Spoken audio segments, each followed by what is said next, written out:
Double digit inflation नहीं, परंतु double digit economic growth आज मोदी जी के नेतृत्व में देश में हो रहा है। अकेली पार्टी है हमारी जो रोजगार की, बिजली की, पानी की, आपके परिवार की बात करती है। कि हमें तकलीफ इस बात की नहीं है कि पुलिस ने हमको मारा या गुजरात की सरकार ने हमको मारा।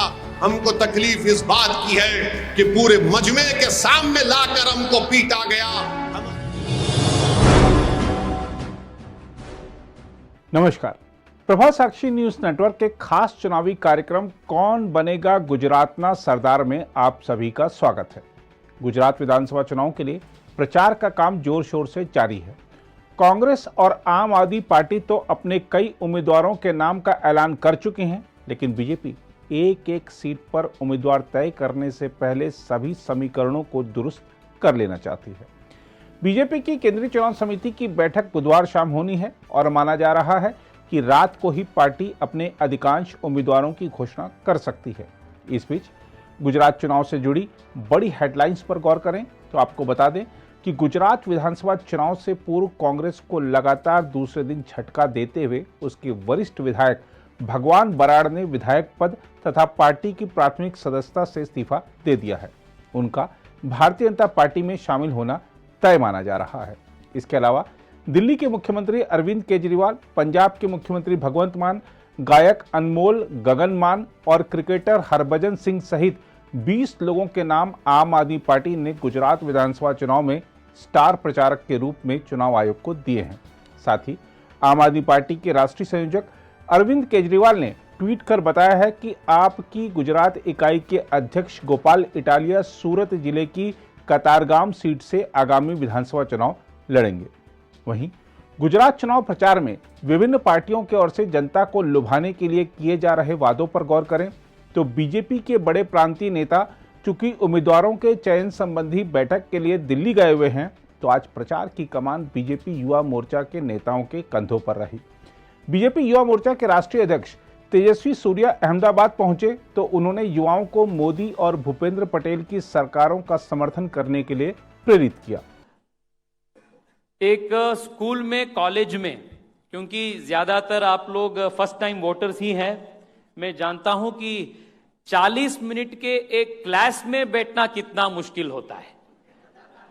आप लोग लगभग 1 घंटे से ज्यादा, 2 घंटे से ज्यादा आप यहां इंतजार करके बैठे हैं। मैं आपके जो पेशेंस है इसके लिए मैं आपको हृदय से धन्यवाद और अभिनंदन करता हूं। और मुझे साथियों ये भी जानकारी है कि यहां जितने भी लोग आए हुए हैं, फर्स्ट टाइम वोटर्स, थोड़ा राजनीति से रुचि रख के आप लोग जो आए हैं, मेरा असेसमेंट यह है कि आप में से एटलीस्ट 60-70% लोग ऐसे होंगे मेरे जैसे लास्ट बेंचर्स ही होंगे। क्योंकि जिन जिन लोग फर्स्ट बेंचर्स होते हैं वो अच्छा पढ़ाई वढ़ाई करके, इंजीनियरिंग, मेडिकल करके वो विदेश जा जाता है, और जिन लोग देश में बचे रहते हैं, हम जैसे लोग, हम ही लोग राजनीति करने के लिए बाहर आ जाते हैं। देश का सेवा में लास्ट बेंचर्स ही काम पे आते हैं। सो फर्स्ट बेंच पे जो लोग बैठते हैं उन्हीं लोगों को 40 मिनट बैठने के लिए दिक्कत होते हैं। लास्ट बेंचर्स को कितना दिक्कत हो सकता है। इसके बावजूद भी आप सब लोग यहां आप बैठे हैं, आप बधाई के पात्र हैं। आप सब लोगों को फिर एक बार धन्यवाद करता हूं। साथियों, मैं प्रश्नोत्तर का जो सेशन है, क्वेश्चन आंसर का सेशन जो है, वो शुरुआत करने से पहले सिर्फ 1-2 मिनट आपके बीच में एक कॉन्टेक्स्ट सेटिंग करने के लिए यहां आया हूं। As we are speaking today, there is a war that is going on between Ukraine and Russia. The economic situation in Sri Lanka is in doldrums. हमारे जो नेबरहुड है, पाकिस्तान हो, बांग्लादेश हो, म्यांमार हो, श्रीलंका हो, ये इमीडिएट नेबरहुड में भयंकर पॉलिटिकल इंस्टेबिलिटी है। आज यूनाइटेड किंगडम जैसे एक पुरानी डेमोक्रेसी में भी पिछले 3-4 साल में एक नहीं, 2 नहीं, 7 प्रधानमंत्रियों का चेंज हो चुका है। Even the United States is going through an economic and political turmoil. United states में भी कोविड के बाद डबल डिजिट के इन्फ्लेशन वहां हो रहा है।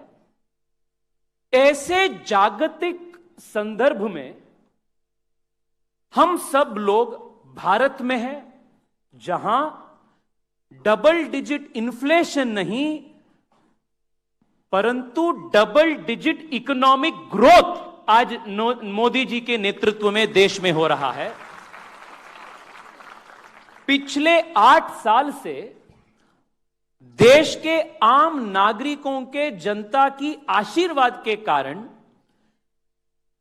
अभूतपूर्व पॉलिटिकल स्टेबिलिटी देश में स्थापित हो चुका है, जिसके वजह से पाकिस्तान के चुनौती हो, चीन के चुनौती हो या कोविड जैसे महामारी हो, the nation is confronting all of these internal, domestic and force majeure challenges in a very, very efficient manner.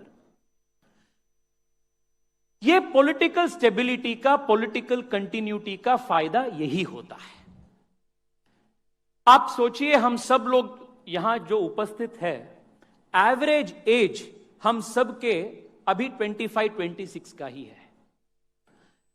Imagine if instead of being in Gujarat and India today, you were today born in Ukraine or you were today in Russia, आपका हालत क्या हो सकता था?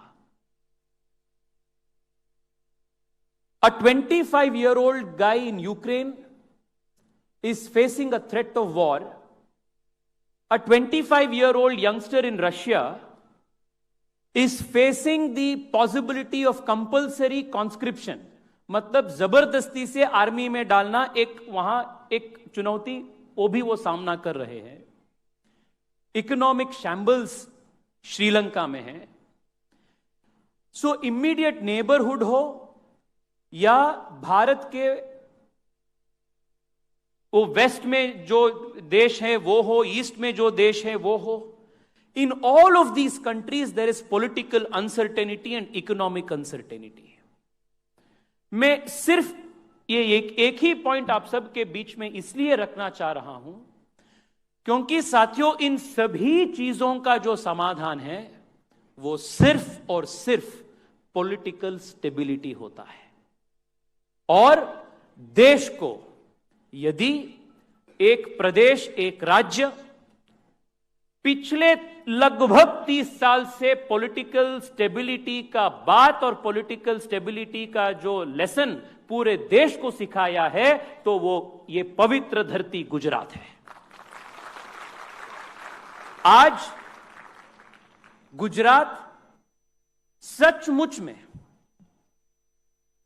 देश के number 1 state है।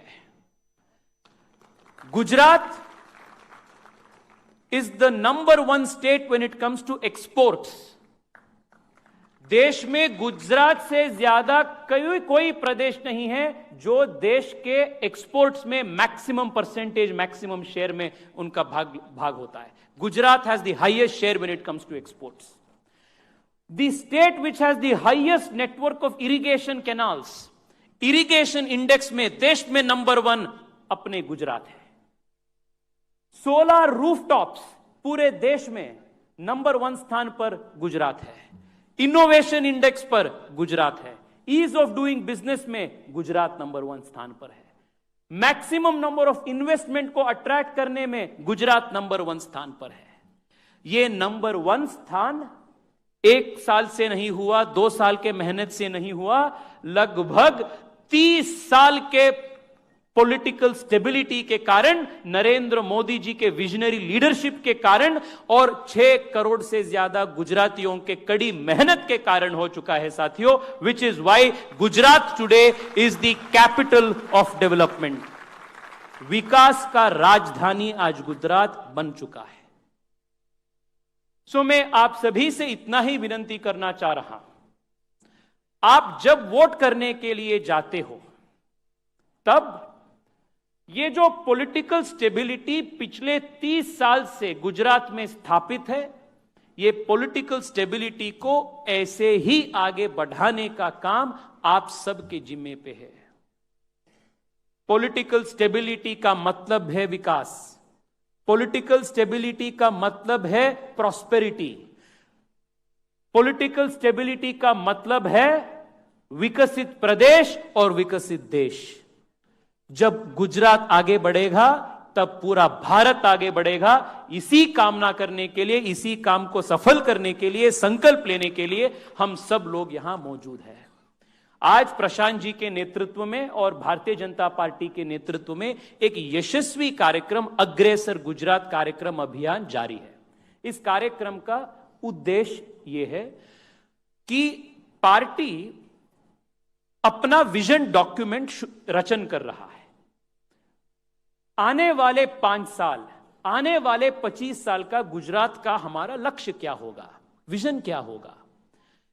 यह विजन डॉक्यूमेंट हमारे पार्टी के 4 या 5 वरिष्ठ कार्यकर्ता एक ऐसी रूम में बैठ के इसका तैयारी नहीं कर रहे, परंतु हम सब लोग हजारों कार्यकर्ता प्रदेश के गांव तक जाकर colleges, university campuses, canteens, malls या जहां युवा हैं, स्टेडियम्स हो, विलेजेस हो, गांव हो, जिला केंद्र हो, इन सभी जगह पे जाकर ऐसे टाउन हॉल कार्यक्रम आयोजित करते हुए हम प्रदेश के युवा मतदाताओं का आशा अपेक्षाओं का संकलन करने के लिए ये अग्रेसर गुजरात कार्यक्रम अभियान हम शुरू किए हैं। ये हम सब के कार्यक्रम है, आपके कार्यक्रम है, क्योंकि गुजरात के जो विजन डॉक्यूमेंट हम शुरू करेंगे, हम डिक्लेयर करेंगे, वो आप सबके आवाज को बुलंद करने वाली विजन डॉक्यूमेंट होनी चाहिए। मैं आप सबसे निवेदन करता हूं, अग्रेसर गुजरात अभियान में आप सोच के, आप इसके बारे में 1-2 दिन समय लगा के, मेरी गुजरात कैसी होनी चाहिए, 5 साल के बाद गुजरात में इंफ्रास्ट्रक्चर कैसे होनी चाहिए, एयरपोर्ट्स, एयरवेज, पोर्ट्स, कनेक्टिविटी कैसी होनी चाहिए, मेडिकल कॉलेजेस, मेडिकल शिक्षा कैसी होनी चाहिए, नेशनल एजुकेशन पॉलिसी यहां किस प्रकार से इंप्लीमेंट होना चाहिए, 5-10 साल के बाद गुजरात में रोजगार का सृजन हम सब लोग मिलकर किस प्रकार से करना चाहिए। इन सभी गंभीर इश्यूज पर आप चिंतन करके आप अग्रेसर गुजरात अभियान में आप सभी का वैल्यूएबल इनपुट्स को, आइडियाज को आप दर्ज कीजिए। इन सभी इनपुट्स को पढ़कर, इसको संग्रहित कर, पार्टी ने आने वाले गुजरात के ब्लूप्रिंट और विजन को पार्टी तय करेगी, and you will play a very important role in building the Gujarat of tomorrow, and this is your golden chance to create your idea and make an indelible mark in creating Gujarat of tomorrow. इसलिए हम आप सबके बीच में आए हैं, आप सभी के साथ संवाद करने के लिए मैं अत्यंत उत्सुक हूं। आप सभी के मन में जो भी प्रदेश के संबंधित, देश के संबंधित, हमारे पॉलिटिकल सिस्टम के संबंधित जो भी प्रश्न हैं आप पूछिए। साथ में मिलकर देश का और प्रदेश का सेवा हम करेंगे। साथ में मिलकर संकल्पबद्ध होकर निस्वार्थ रूप से मां भारती को जगत गुरु स्थान पहुंचाने का काम हम सब लोग मिलकर करेंगे साथियों। वहीं आम आदमी पार्टी के प्रचार की बात करें तो अरविंद केजरीवाल बिजली पानी के मुद्दे पर बीजेपी को घेरते हुए जनता से बड़े बड़े वादे करते नजर आए। कोई पार्टी आके आपसे स्कूलों की बात नहीं करती, कोई पार्टी आके आपसे अस्पतालों की बात नहीं करती, कोई पार्टी आके आपसे बिजली की बात नहीं करती, रोजगार की बात नहीं करती। अकेली पार्टी है हमारी जो रोजगार की, बिजली की, पानी की, आपके परिवार की बात करती है। हाँ, वो भाई साहब कह रहे हैं अपनी जेब भरने से टाइम मिले तब हमारी बात करेंगे ना। मेरे को राजनीति करनी नहीं आती, मेरे को गुंडागर्दी करनी नहीं आती उनकी तरह। मैं पढ़ा लिखा आदमी हूँ, ईमानदार आदमी हूँ, देशभक्त आदमी हूँ। मेरे को स्कूल बनाने आते हैं, मेरे को अस्पताल बनाने आते हैं, अगर आपको गंदी राजनीति चाहिए, गुंडागर्दी चाहिए, उनके पास चले जाना। अगर आपको स्कूल बनवाने हैं, अपने बच्चों के लिए स्कूल बनवाने हैं, मेरे पास आ जाना, मैं स्कूल बना दूंगा। अगर आपको भ्रष्टाचार करना है, मारपीट करनी है, गाली गलौज करनी है, उनके पास चले जाना। 27 साल से यही कर रहे हैं वो लोग। अगर आपको अस्पताल बनवाने हैं, बिजली चाहिए, सड़कें चाहिए, मेरे पास आ जाना, मैं इंजीनियर हूं, मेरे को काम करना आता है। उधर हैदराबाद वाले असदुद्दीन ओवैसी भी गुजरात में जमकर प्रचार कर रहे हैं। वह अपनी चुनावी सभाओं में खासकर मुस्लिमों से जुड़े मुद्दों को उभार रहे हैं और जनता को चेता रहे हैं कि कांग्रेस और आम आदमी पार्टी को वोट देने का मतलब बीजेपी की जीत सुनिश्चित करना है।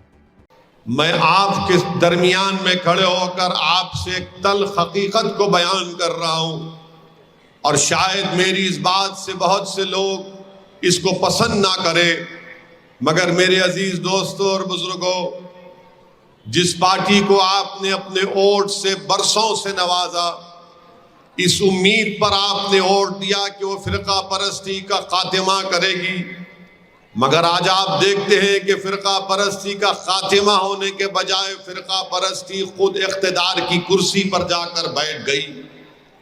आपने उस उम्मीद पर कांग्रेस को वोट दिया कि मुल्क से नफरत का खात्मा होगा, मगर नफरत आज ताकत बन चुकी है। इख्तिदार की कुर्सियों पर बैठने वाले नफरत को फैलाते हैं।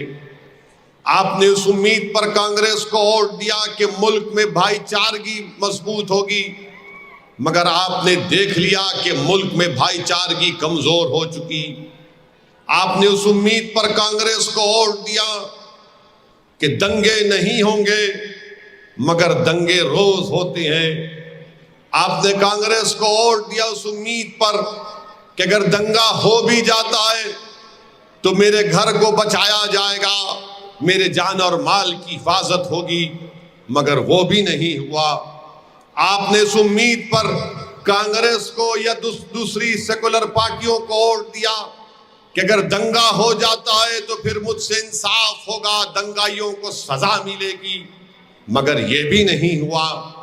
आपने गुजरात की सरजमीन पर देख लिया कि किसी एक मासूम बच्ची की उसकी अस्मत रेजी की गई, उसका रेप हुआ। 11 लोगों ने मिलकर एक बच्ची का रेप किया। उस जो खुद प्रेग्नेंट थी, उसकी 3 साल की बेटी को उसके सामने कत्ल कर दिया, उसकी मां का रेप किया, उसका कत्ल कर दिया। आज आप बताइए कि जिस बच्ची का रेप हुआ, जिस बच्ची के आंखों के सामने उसकी मां का रेप हुआ, उसकी बेटी का कत्ल हुआ, इन तमाम जालिमों को छोड़ दिया जाता है, जेल से रिहा कर दिया जाता है।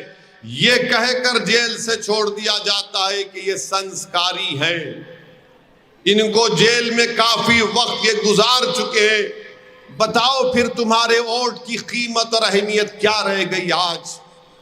आपने उस उम्मीद पर सेकुलर पार्टियों को वोट दिया कि अगर हमारा बच्चा गलती करेगा तो कानून काम करेगा, कोर्ट उसको सजा देगा, मगर तुम्हारे वोट की आज कोई कीमत नहीं है।